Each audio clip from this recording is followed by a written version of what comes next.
facts and opinions expressed in the following show are solely those of the host and their guests and not those of W4CY Radio, its employees, or affiliates. We make no recommendations or endorsements for radio show programs, services, or products mentioned on air or on our web. No liability, explicit or implied, shall be extended to W4CY Radio or its employees or affiliates. Any questions or comments should be directed to those show hosts. Thank you for choosing W4CY Radio.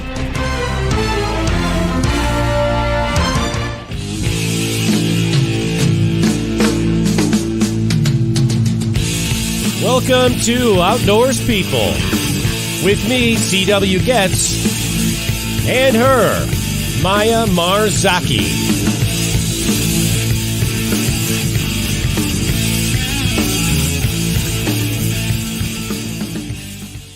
Good evening. It's Wednesday, April 10th, 2024. We've got a beautiful, and I do mean beautiful, 65 degree Fahrenheit, 19 degrees Celsius day here in north central Illinois. Beat that, Miss Marzaki. I am so jealous. Oh my gosh. I knew you would be. I am very jealous. Here it is so hot with 26 degrees Celsius, and it means 8 degrees Fahrenheit. Oh my God. You really think that's hot? Oh really? My gosh, that's too much. And it is cold, so it shouldn't be so hot. You need to come to Illinois in the summertime. You'll have 95% humidity with 98 degrees, 100 degrees. Will be miserable. And honestly, the summer in Brazil is like worse than that. But I mean, it's fall, should be chillier, but it's not. It's still hot. Yeah. I think you need corn down there. More corn. You've got corn, but you need more corn to cool that place off in the fall. That's what happens. Oh, here. Yes, sure. We need more forest. That's what we need. People here in Brazil, it is like killing the rainforest. So that's why it is so hot. Yeah. Mr. Garcia in Florida, 80 degrees. That's nice too. It's perfect. It was 86 during the day here, he said. So stop complaining, Maya. Oh my gosh. No, I want my fall. I want my winter. Where are you? I love it. Oh. Hey, I mowed my lawn today for the first time, and something very strange happened. I'm mowing my ditches, and that's ditches with a D. And all of a sudden I saw this credit card. I go, whoa, dude. So I picked it up, and it had this young lady's name. Well, I don't know, young lady, but she was a girl's name on it. I found out she was a young lady, but all of a sudden there's another credit card and another credit card and another credit card and then a wallet, an entire wallet.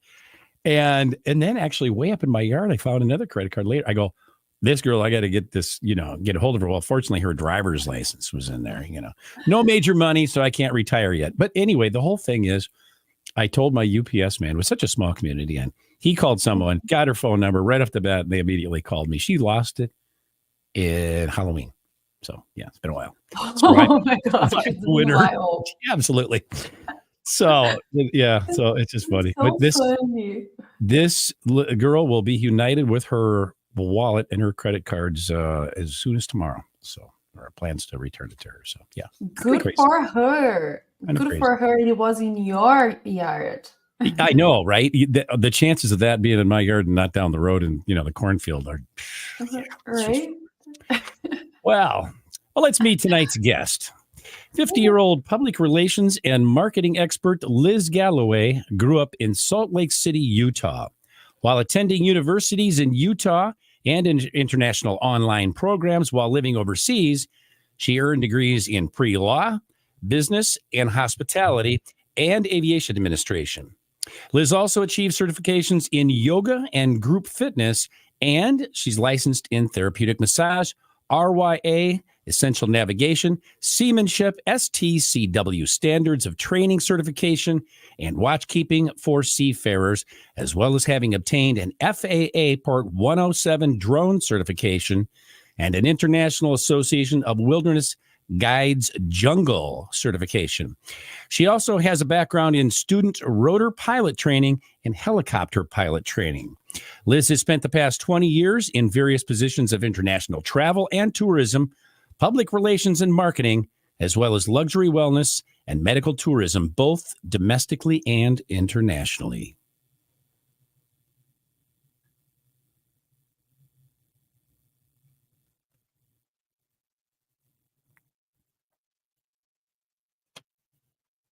Video is loading, I'm told.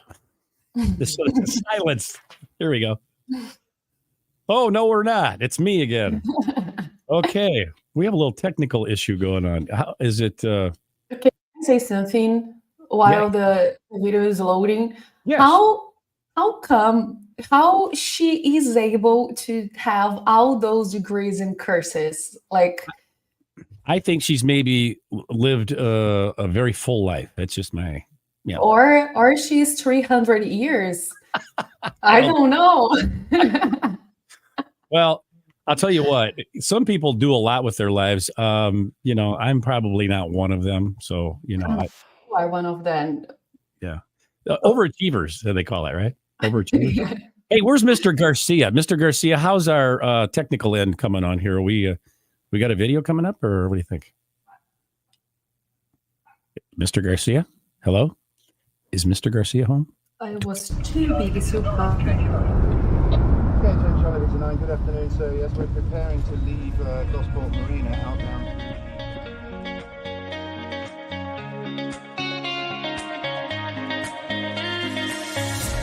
I know that there's something you see in me, 'cause I see the same in you. I know that there's more than meets the eye, 'cause you light up my world tonight.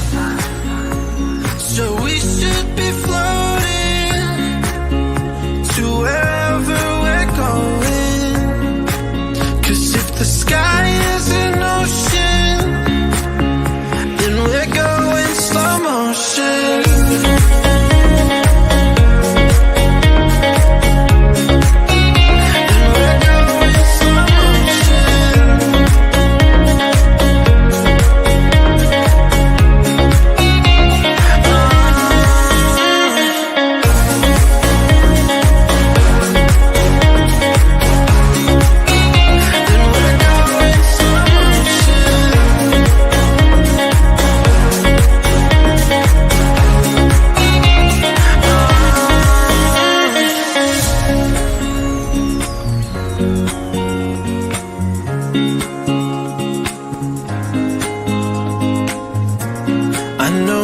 There's something you see in me.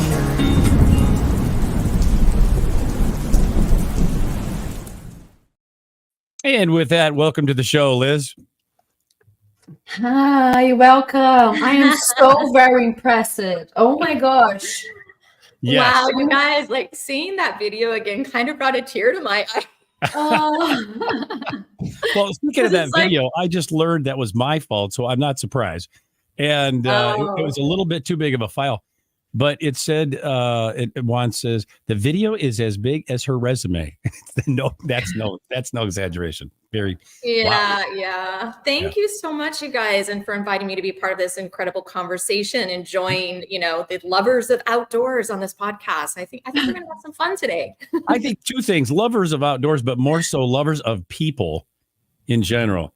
And it's really and I'll just say this, it's not necessarily what people do, but that's how it's the people themselves. And we get to that through what they do. So it's kind of like a weird backwards sort of thing. But yeah, and you're very, very impressive. I mean, gee whiz, I can't wait to hear about some of this stuff. So there you go. Oh, thank you. And I was behind stage listening to how could I get that done? I'm not necessarily an overachiever, but I do live my life to the fullest. So if I died tomorrow, I would be okay. I would agree with that. Yes, we have so much to learn from you. I mean, when I grow up, I want to be just like you, right? And if I be like the half of you, that's okay for me. Yeah, but don't ever grow up. Don't do it. Right? I'm trying. I'm with her. Absolutely with her. Right, like Peter Pan, but it's not happening with me. I'm growing. Well, but let's start by you share with us your background in sailing. Sure, of course. So though I did just complete an almost 5,000-mile ocean race from Australia to Southeast Asia, before that, I hadn't really had a lot of sailing experience other than what we call champagne sailing on vacations and around my home base in the Puget Sound here in Seattle. where, by the way, I will get to see some of my previous crewmates that I just left in February from the race, as they are coming into Seattle later this month as a stopover as they continue on that leg around the world. So anyway, not a lot of sailing background, but a love of the ocean, a love of the water, of learning new things. And who says you need to do something that, you don't need to know how to do it to get started, right? Yeah, that happened with me when I started playing drums. I didn't know a thing about it. Jumped on and away I went, but yeah. Everybody has to start somewhere. That's true. Right? That's true. I saw a picture of you on the mast. I'm going, man, she sure looks like she knows what she's doing up there, because that wouldn't be me. I'll tell you that right now. Right. So professional. Yeah, absolutely. All right. So tell us about the ocean yacht race, Clipper Around the World. What is that? Yeah, so that's the race that I just completed. And the Clipper is a well-known ocean race that blends both experienced and novice sailors to race around the world while also raising money for different charities. So for me, taking on this challenge actually began over 2 years ago when I found them doom scrolling online for my next extreme adventure that would, also allow me to gain another skill, because I do believe that adventures are great, sabbaticals are great, but it's also best if you can combine it with learning something. So I said, hey, what the heck? Go ahead and do it. I applied to join the crew in December of 2021. And over some interviews, talking with the team, I was accepted to be part of the crew. And then I began training over the previous 2 years with other new and experienced sailors who were also joining the race to start in 2023, 2024. So basically, I was just looking for an adventure that would celebrate at the same time me turning 50, which just did recently happen. I feel like I'm 30, but I am loving my 50s, I have to say. So the 2024 race that we just did actually coincided with that time perfectly. So taking on that challenge, specifically Leg 5, which we just finished, has been just another new adventure for me, blending my passions of extreme adventure and then just pushing at boundaries in unfamiliar environments. So that's part of what I love. So it's just pushing boundaries and mental and physical resilience, teamwork, and all that fun stuff. So yeah. So let me ask you this. Was there ever a point that when you get into this, you said, hey, I'm looking for the challenge, I can learn something fun anyway? Was there ever a point out there you said, oh, what the hell was I thinking? Sure, absolutely. Yeah. More than once. More than once. Yeah. I mean, there are some really beautiful times where you're on a 3 a.m. watch or something, and you're looking up at these amazing constellations and all these massive stars in the middle of nowhere in the ocean. Everything's dark, and you're on your 7-foot clipper with, your crew. That's it. Nowhere to go. So yeah, I did question it sometimes, but then there are just those really great moments. And then there are other moments where you're exhausted, or I don't want to do this one more day, but it changes. And it was a place where I could really proudly embrace my status as a novice sailor. So with the team, where there were people who were both sailing a lot of their lives. So there were people who'd been doing this for most of their lives, and then others who were newer sailors like me. So it's kind of a combination. And the clipper sailing is a very specific style of sailing on a 70-foot clipper yacht. And then we race 11 boats total are racing throughout the race.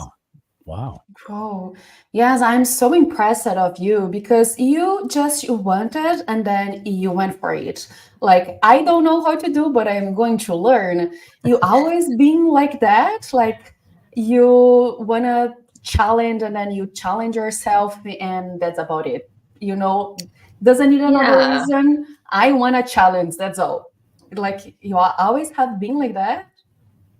I think so. I mean, I think even as a little kid, when I went to Girl Scout camp, for example, I sold the most cookies ever. So I got, the award was this horse camp for a week and camping out in the middle of nowhere. And, we were just out doing bonfires and riding bareback horses. And I was 9 years old at the time, and I just kind of I enjoyed it, and so there just were lots of things to pursue over a lifetime. I think it's always been there, but I think I'm definitely embracing it more and more as I get older. Yeah. Liz, tell us about your nonprofit organization that you started, Well Minded Project. What is that? Yeah, so the Well Mind Project is a 501c3 that I started that's dedicated to harnessing therapeutic power of adventure and the natural world to enhance our mental wellness. So I'm a big believer in that. We all encounter challenges, but in short, the nonprofit provides scholarships to people or couples who can, for them to attend adventure retreats, expeditions, wellness getaways that are all focused on improving mental health and well-being, and that they get a chance to go to those which they may not otherwise be able to afford. So I believe in mental health. It's always a good conversation to have, especially in our society and nowadays. And I'm really happy that it's more talked about freely now. So this particularly is relevant for those seeking to overcome personal obstacles, manage stress, or simply find a deeper connection with themselves and the environment around them. So that's the focus of that nonprofit. Very cool. Very cool. Oh yeah. I never sorry. I never tired of talking how outdoors sports helped me, and how I embrace people to do that as well, because it is a medicine. It's a therapy, and it works very well for me. But for you, how it works for you? So in what a way these adventure trips are therapeutic for you? Yeah, I mean, before I worked in more adventure travel, public relations, and marketing like I do now, I was almost exclusively in the wellness sector, both internationally and domestically. So I personally got to enjoy so many beautiful locations and retreats that were actually my work. Some days I was like, wow, this is what I get to do for my job, right? And these beautiful locations. And of course, as a lifelong learner, I'm also, as you previously mentioned, a certified yoga teacher, group fitness instructor, and all this. So I personally dive heavily into wellness and fitness in my daily life. And so for me, retreats truly just are a decompression for life overall. And so those therapeutic benefits are further amplified by the mind-body physiology and that connection, which again, I'm a big believer in, and the neuroplasticity that we have in our brains and the brain's ability to reorganize itself by forming new neural connections throughout life. When we're just engaging in things like this, activities outdoors, physical activity, and really engaging your body to do hard things, it does improve your mental fitness as well. So for me, that is the therapy, and I hope to be able to do that for others as well. Liz, you've hosted a number of wellness and adventure retreats here, and I'm just a farm boy. There's a lot I don't know. I've been accused of living in a shoebox, so I'm not really familiar with these. But so why don't you tell us what type of things do these retreats entail? What happens there? Oh, it could be, I mean, use your imagination. I mean, it's all about creating something that's just really engaging for the people and the type of people who are coming. So I did do them. I used to do that more and may do it again more in the future by actually hosting them. But for now, I'm just more interested in enjoying them myself and then working with partners with the nonprofit and therapists to help others get on them. But typically they would combine things like yoga, movement of the body, healthy food, tranquil spaces, and then, of course, throwing in some peak bagging or waterfall climbing, skydiving or surfing, maybe something that fits in with the local area, such as cultural elements. Like we visited the temples in Bali when we did a retreat there. Oh, wow. We did the local blessings. We did the cleansings with the I don't think you call them shamans, but the local people there to learn about that country and history. And then we returned back to the hotel for actual therapy sessions with certified therapists for everybody to really get that personal connection and one-on-one. So it does vary, but it's meant to reset the stress systems and immerse yourself in nature. And so I'm always looking for more retreat partners in this area as well. That's so cool. Very interesting. It sounds like a lot of fun. And so when you do these therapy sessions, you go back to the hotel. This is not a group session. These are, like you said, They're both actually. And I think it's great for people to have both because the engagement's completely different, right? And I think we need both kind of like group sessions and then one-on-one. And it really just kind of goes back to sharing, connection, something that a lot of times in our world we don't have, and, really just learning about yourself. So yeah, those one-on-ones are also really important. In my case, that's a little scary when there's some things I don't think I want to know about myself, but that's just saying. Yeah. Oh my gosh, right? and I am the opposite. I'm going to do a therapy session here because I want to figure out myself. So I have questions here, okay? Wow. Yeah, I like Okay. that. So you said that you feel like 30. I am 30 and I feel like 12. And I'm Lucky you. or not. I don't know. Let's see, right? Yeah. When do you get to be 60, Maya? Just wait. We'll talk to you Well, then. I think isn't there that saying where somebody was saying like, my mind feels like I'm 30, my sense of humor is like I'm 12, but my body feels like 80 or something like that. So, That's pretty accurate. That's pretty accurate. Yeah, I like that. All right, I love it. But well, I feel like 12 and I'm 30, and I'm kind of like you, like I do so many different stuffs in my life. And I am wondering here how those different elements in your life are connected. How do you connect all of them? yeah, it does sometimes seem like I'm doing this and then that, and multiple different things that are completely disconnected. But I really don't believe they are. They're always constantly opening up new doors and new connection. Each time I'm doing something, somehow it always kind of filters back to this connection. I guess for me, it's kind of like being a lifelong learner. I mean, I'm a multi-potentialite. I'm sure some people have heard that term before, multi-passionate, who loves to pursue many things at once. Sometimes that's good, sometimes that's bad. Maybe it's my ADHD, I don't know. But so various activities spanning adventure, wellness, entrepreneurship, public relations, marketing, nonprofit work, fitness, outdoors, they all interconnect to create a cohesive and fulfilling journey for myself. First and foremost, that's one thing. And I've been able to make a career out of it. I've been able to connect with other people about it, create a nonprofit out of it, that all kind of circle back into the same type of theme and journey. So somehow, again, it just opens up ideas in other areas, opportunities that continually open, and things just continue to grow. But I mean, you have to be open to them. Like, so when you see that door open, you've got to step through it. Right. So, I mean, who knows what can happen on the other side? And even if it's failure, you're going to learn something. Trust me. Well, all right. Speaking of failure, I tell you what, I'm going to throw you a curveball here. This is right before we go to Maya's favorite part of this program. Speaking of failure, what type of failure have you experienced so far, and how did you handle that situation? Oh, wow. I've had both personal and professional failures, at least what I perceived as failures at the time, like divorce or shutting down a previous business that was a pop-up luxury base camp business because it was just way too expensive to run and make it worthwhile. Even though people loved it, it just couldn't work out. So each of those were in themselves very difficult to get through and handle. But they, again, just opened up so many other opportunities that shifted and redirected me into directions that I probably wouldn't have gone into had I stayed in those situations or continued to press into those situations. So it's been great to say that they were failures, get through that difficult time, and leave behind other things, bad relationships or negative people or struggling in something that wasn't working, and just let it go and just say, there's no reason for my ego just to stick here just for that. So I really did learn to let go. I guess that's the way of dealing with it. So really just leaving it all behind.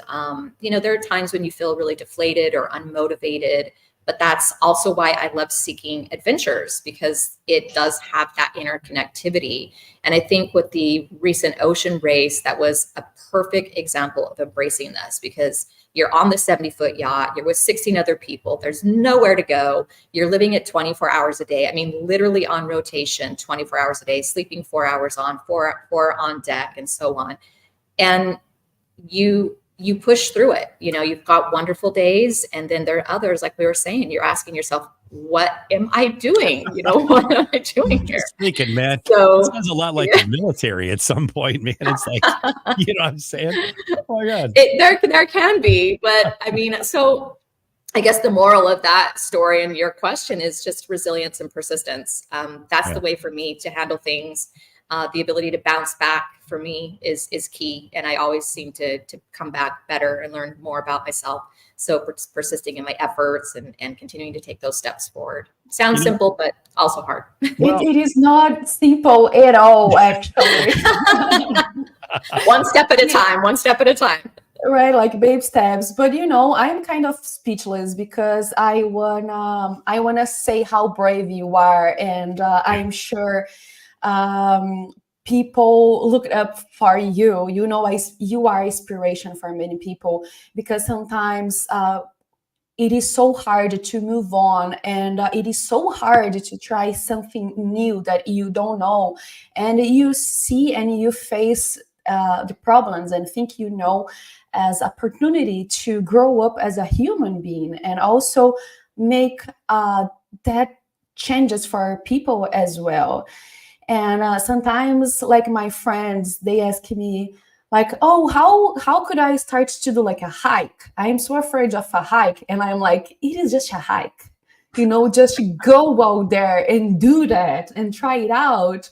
And you are accomplishing like big stuff, like you are being in the middle of nowhere doing stuff that you just learned. So that's very, very, very nice of you. That's very encouraging.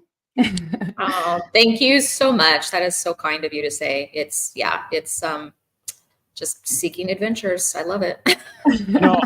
Somebody told me once, they said, in fact, it was a guy who worked. In fact, he was on the show that was Risky. Remember him, Maya? Bill Risky. The mushroom guy. He said Michael Jordan missed 100% of the shots he never took. And I said, what? And I thought about that. It's so true. You don't know unless you try, and you won't learn anything unless you try. You still may not learn anything, but the opportunity is there. There's a pretty good chance you may learn something. And you might find out that you're really good at something you didn't know. Right. Like skydiving, for instance, Maya. I still have a tailbone. Did you have a skydive story?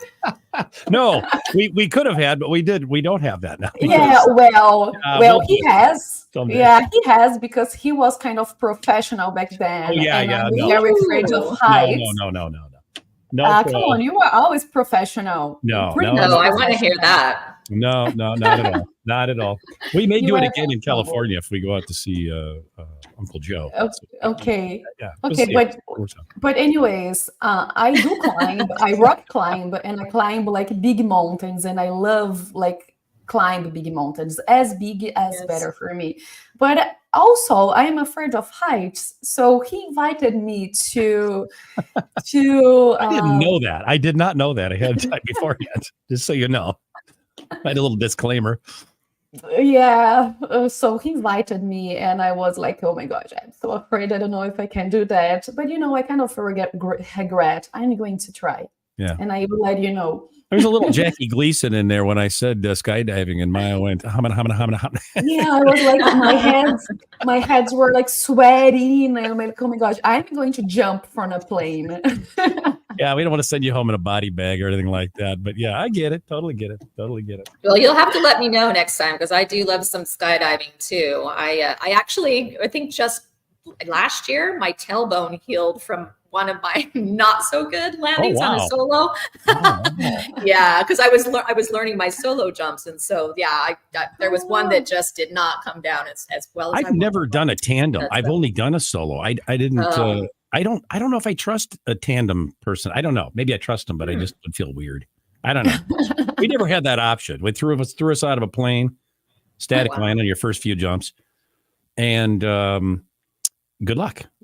So Well, so yes, let's try the three of us, and also we can invite the Hawaii guy who based the jump as well. Do you remember? There's another one. Yeah, absolutely. Yeah. Wow. Yeah. We can go to Hawaii, try it out. I'm not base jumping. That just sounds entirely too dangerous. But no, thank you for that. Yeah, that's true. Yeah, Joe Jennings, we could jump in a car and all go out together. Like we could sit in the car like they do it, parachute down. I think that's cool. All right, Maya. Sorry to steal your thunder here. Go ahead. Sorry. No, yeah, okay. That's my time of the show. That's my favorite part. So Your he spotlight, always right? let me say, let's check it. Let's see the pictures, the photos. There we go. Now, Rockstar pictures. I love that. those are how many boats? You said 11 or something like that? Tell us what we're looking at here, Liz. Yes, those are the classic 70-foot clippers right there. And those are all lined up in a row. Look how beautiful they are. Wow. And do they fire a gun when you start, or somebody wave a flag? Sometimes they do. I mean, it really just depends on the port host. There's always a big celebration. Every port host does amazing hosting for us. Okay. And there's always celebrations. So it really depends. Wow. It does look impressive. Looks like a track meet or maybe an auto race.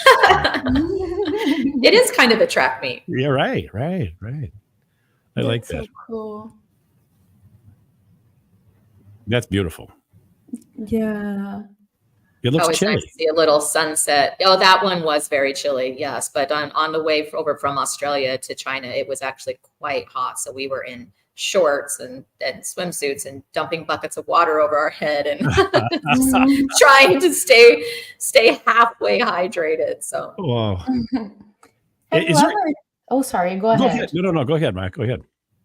No, it was like a random question. Well, is there heat on those? I'm just going to ask, is there heat on those boats or? no I was going heat. to say, how would you get heat unless it was electric heat or something like that? Yeah. No, there's no heat. There is a generator and that's sometimes turned on for certain things, but no, in the cold legs, which they're actually doing one right now. It's very cold on the way back over here to Seattle. You use your Fowlies, so you are in your gear, you're in your water rain gear, and that's how you operate. Sometimes that's what you're sleeping in. You're up deck on down below, and Wow. if you want to stay warm, that's where you're at. What's a And Fowlie? they are not easy to get on. A Fowlie is basically like a very thick, specific waterproof suit. Not Wow. a dry suit, but it does keep you quite dry. So. Is that what those guys on the big freighters are wearing when they're standing on deck and doing all Yeah, their doing? yep, a version of that, or when you see the Deadliest Catch or something like that. Yeah, they got those big, Okay. exactly. Yeah, so that's what we use when it's cold. And how do you shower? There's no showers. Okay. I I love love this. it. I love it. I love this. Even better. it's- Okay. It's called a wipe down with some body wipes, and that's what we did Interesting. for my month long was a baby wipe body shower. Really, no showers. Now, see, that's interesting. I mean, is that Yeah. just, there's no shower on any sailboat, or just not these sailboats? Or Not how's these that? sailboats. Yeah, Okay. space is very limited, so that's shower. Who needs that? Interesting. But I noticed. Go ahead, Mark. Go ahead. No, it's just a comment. Like outdoors, people do that. Like we don't shower in the mountain as well. So Yeah. that's okay. One thing less to care. It's true. And We're everybody okay with being smells. dirty. Yeah, if everybody smells, nobody cares. Everybody knows the difference, right? It's just, yeah. But I noticed, well, we're going to see that in a second. But I mean, it just looks like there's a lot of space here, but maybe I'm obviously mistaken. So, yeah. I mean, they do seem kind of spacious when you've got the photos with a longer lens or that wider, shot. But Mhm.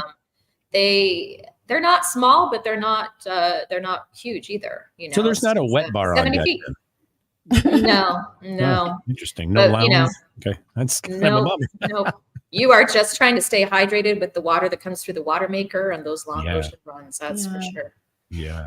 It's like Airbnb pictures. You see the pictures and like, oh my gosh, it's such a big house, so beautiful. And then when you get there, it's not that big, That's so hey? That is so true. Oh my gosh. Good photography always matters. Yeah. Right? There's the crew, looks like, right?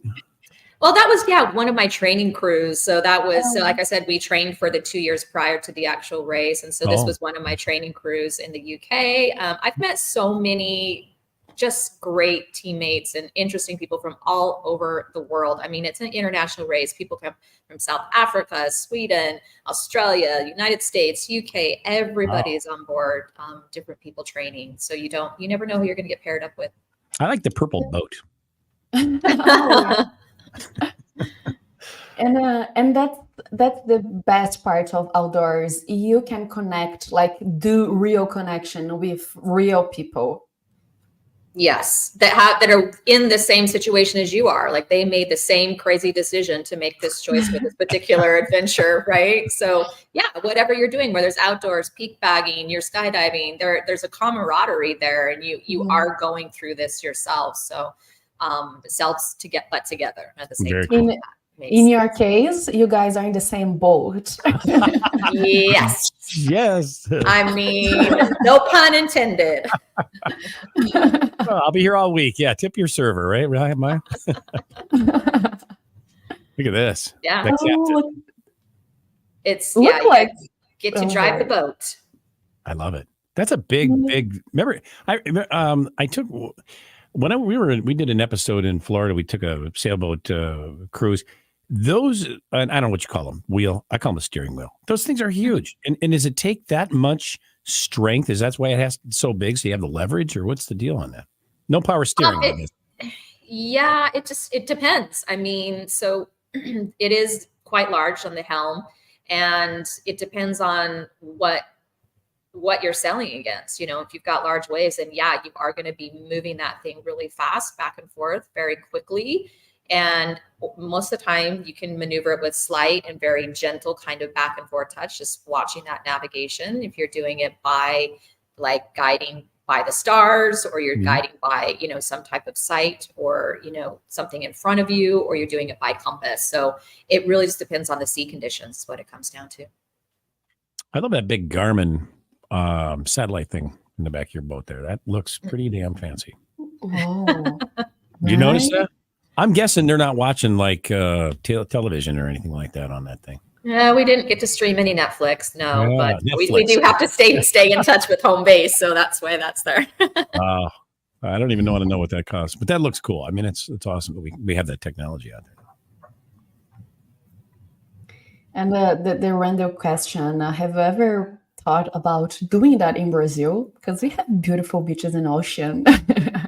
Oh yeah. Oh, you guys should. I don't know. I think they should. You should host it. Do we have a man overboard here? What is that?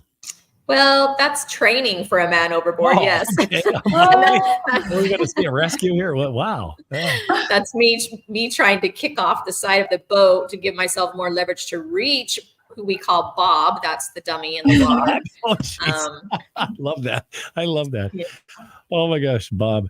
And no sharks. And you get well, no, not in this particular waters with this training, but I'm sure some of the waters do. But I had, you know, you've got your dry suit on, you've got your protection on, and you're tied to the boat. And then you're trying to kick off, so you can grab that dummy, wrap your legs and arms around it, hook your harness onto it, and then you both get pulled back up onto the deck. So okay, so you're tethered. It's fun.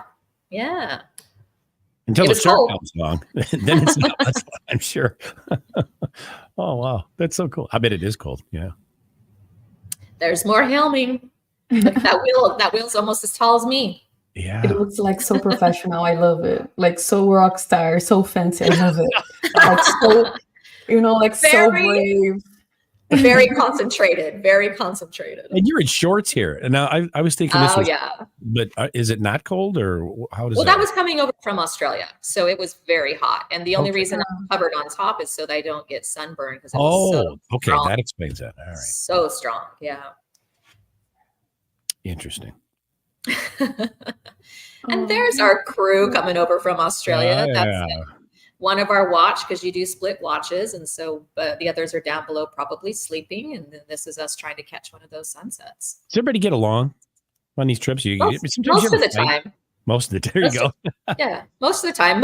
We had a really good crew. Everybody pretty much got along, so there wasn't any major things. But yeah, that happens. You know, people have different personalities, and this is definitely a space where, you know, you deal with the situations and the conflicts, and you deal with multiple different personalities, of course. You ever just hide and like stash a bottle of something on the trip when you're, you know, just I mean, I would have to do that. I'm just sorry. Maybe I'm an alcoholic, but I would have to do that. I would have to bring a bottle. First of all, you would immediately get in a lot of trouble. Really? There's no drinking on board. It's dry, Oh. of course, because you're responsible, to be on watch 24 hours a day, and the boat Yeah. runs 24 hours a day. And there really is no space to kind of go hide. I mean, you can, fling yourself into your bunk and tie up your lee cloth so that, that which is what you do to tie yourself into your bunk so you don't fall out when the boat is, yeah. kind of going back and forth. And so you do have kind of your spaces. I sit in there and read or listen to some music or something like that. So that's kind of what you do on your downtime if you're not sleeping. But most of the time on your downtime, you are sleeping if you're not on deck. I'm just thinking like a nightcap so you could sleep, but maybe that's not a You're so tired, you're not even concerned. I mean, you're going to sleep in any situation with this. I mean, I was sleeping like you are below the water line, you pounding, they're doing, rotations and evolutions on the deck. There's all kinds of noise. Oh man. I mean, at one point I was asleep and awoken because a squall came in and there's just, banging and screaming and they're pulling sails down and, I'm planking myself across the from my bed, pinned in there against it because the boat was so keeled over, and I'm planking myself across, trying to hold the portal closed with my foot because an ocean of water was coming through onto the bed. I mean, it was just those are fun times. But you the don't professional. think you need a bottle with that? I think I would need a bottle at that point. No, I was just trying to capture some photos and video because it was really interesting. But your crew on deck is professional and they handled it like pros, and that's what that happens sometimes. You hit a squall that you don't expect or something like that. But we had some pretty smooth sailing, as you can see by the sunset. Oh, I love it. Yeah, I had to go up to the 95-foot mast to get that shot. It was fun. We did a 360-degree video with the 360-degree camera and grabbed some footage up there. See, that's the one I was talking about at the beginning. I was saying that whole, when you're climbing the mast there, man, that's impressive. I mean, you look. Well, I look like I'm enjoying myself. Right? You look like a lineman from the power company actually up there. I love it. Minus the tool belt, of course. But yeah. I love it. And you really use like climb equipment, right? You what? You use like a climb equipment, like the yes, you're harnessed in and they pull you up as you're climbing. Yeah, exactly. That's very safe. Yeah. This is where completion here or what? No, that's just another another shot of the boats. At the beginning? Yeah, ours is the blue one. Gotcha. I think this was before we started, actually. I'm thinking right. Are blue ones faster than yellow ones? Ours was. We came in third place out of 11 on my leg. So nice. That's pretty good. That's pretty good. Yeah. Top 3. Oh, just more helming. Love it. Do you know who you look like right here? Angelina Jolie. Tell me I'm wrong. Is it the glasses? I think it's both. I think it's just the whole the look, the glasses, the shape of your face, the lips, everything. Everything. Well, I'll take it. Thanks. Right? Yeah, I would say, I would say that's who you look like. It's just me. Yeah. Yes, I'm. There's the winning crew. That is at the finish line, basically. Oh, that's wow. As we came into Southeast Asia. Yep. These are the people that beat you guys. What? That's us. I was going to say, you said the winning. Okay, so you didn't get first place, but still. Okay, I get it. Yes, Yeah. that's us coming. I thought that looks for those guys to come up and look familiar. I go, that's got looks like their crew. But this winning crew, I go, okay, well, she didn't get first, so I don't know, maybe it's the other crew. I don't know. Okay. Well, Interesting.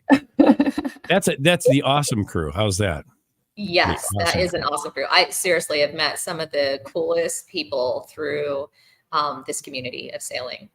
Are these people like married, and everything too? I mean, these aren't husband-wife teams. Either like they leave their spouse at home for these trips, I'm sure, right? Yeah. And some of them are sailing the full year. Oh, wow. And they just work it out. Their spouses will come and travel to each location when they're in port and meet them. And so lots of people have, families and kids and jobs they're taking sabbaticals from, like I did. And, left my agency and said, you know what, bye. This is great for my mental health. I'm going to be refreshed when I come back. But at the same time, that's just so cool. I love it, man. I love it. I'm sorry, I'm talking too much. We're winding down on 5 minutes. I got to let you guys do your thing here. Okay.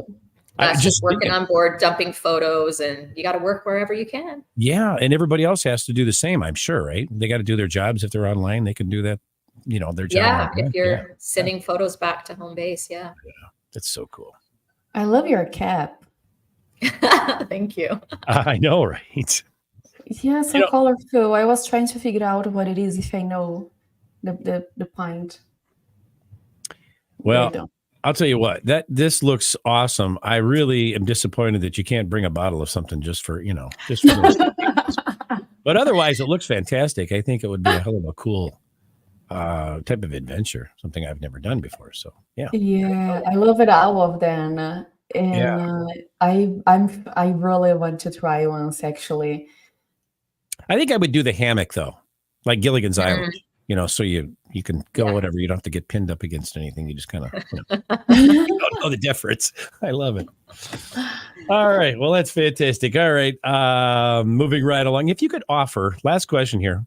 Well, we get two, but last one's pretty short. If you could offer any piece of life advice to someone, what would it be? In 1 minute or less. How's that? Sure. 1 minute or less. Let's see. If I could put it into one line, I would say if you speaking up causes problems, then your environment is benefiting from your silence, period. Wow.